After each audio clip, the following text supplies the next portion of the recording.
This is a Sports Catastrophe production. Hey there, Heather, ho there, it's Jeff Cutter and welcome you to another Sports Catastrophe birthday boy. And the birthday for today, October the 1st, is a former closer for many teams, including the Montreal Expos. A little bit biased, yeah, but whatever. This guy was a good closer. He was known as the Terminator for his fastball, even though Tom Hankey, to me, will always be the Terminator.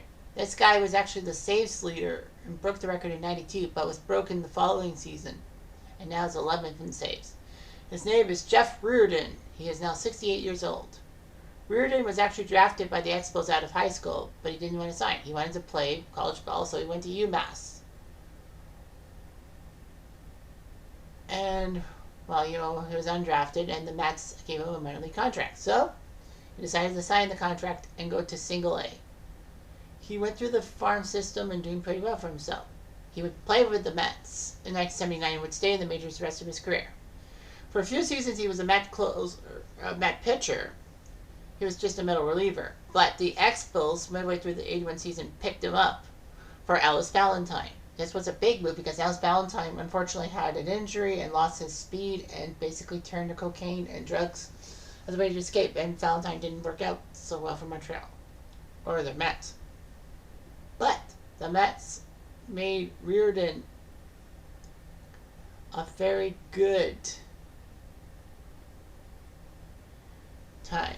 The Expos made him his closer, and he worked out quite well, helping the Expos win the 1981 NL East second half thing, meaning that they would face the Phillies for the NL East title in the best of 5 playoff, which the Expos won and lost on Blue Monday. The only problem was that Reardon actually was injured and couldn't really pitch in the NLCS. So if Reardon was healthy, he definitely would have come in for the 9th inning to try to stem the tide on Blue Monday and not screw over the Expos, because maybe the Expos win in the bottom of the 9th. But anyway, he put up 146 saves for the Expos from 82 to 86. Unfortunately, though, he would have inconsistencies and all that. Despite that, he went to the All-Star game twice as an Expo and actually led the majors in saves in 85. But prior to the 87 season, the Expos traded Reardon to Minnesota alongside Tom Nieto for Neil Heaton, Yorkis Perez, and Jeff Reed. Reed would be better off with the Reds in his start, and Neil Heaton was okay, I guess. It actually paid dividends, as the Twins would have a certifiable closer for the 1987 World Series run that they did. So it worked out. Reardon was a hero for the Twins, and they won the 1987 World Series. So anyway, he ended up picking up a 40-save season and becoming the first closer in history to do so, a 40-save season in the American and National League. After a decent season in 89, he was a free agent, and Boston decided to sign him. His birthplace of Belton, Massachusetts, named the athletic field after him, so that was pretty good.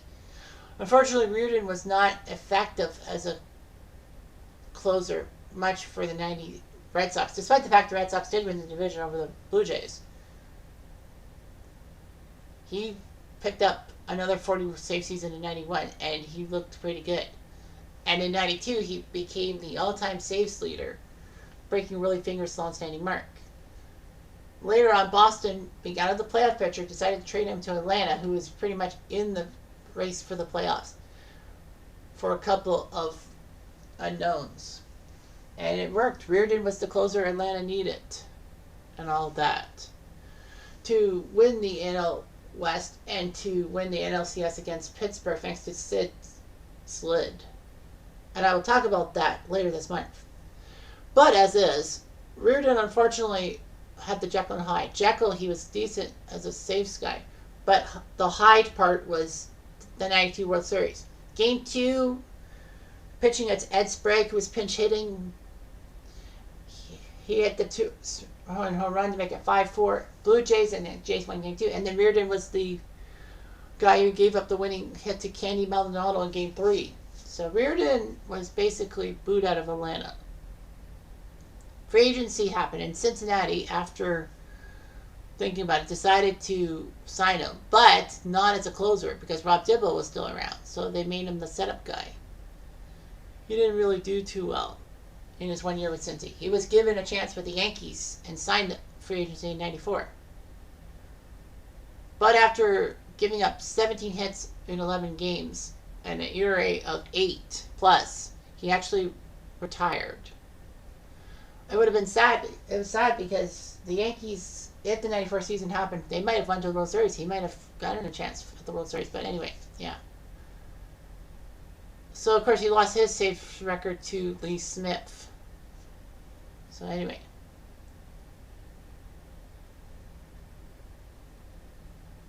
Yeah, so. Unfortunately, though, Jeff Reardon had a son who, well, he had 3 sons, but 3 children, but one of them actually died of drug overdose at age 20. Reardon spiraled into depression and almost took his own life. He was given a lot of medications and all of that. But he was given a blocked artery in his heart by Christmas 2005 and needed a heart stent. Unfortunately, a lot of medications happened because he had a urinary tract infection. So there was a lot of issues and all that. Reardon had to go to a psychiatric facility. He actually committed armed robbery and all that. He was found not guilty by drug-induced insanity.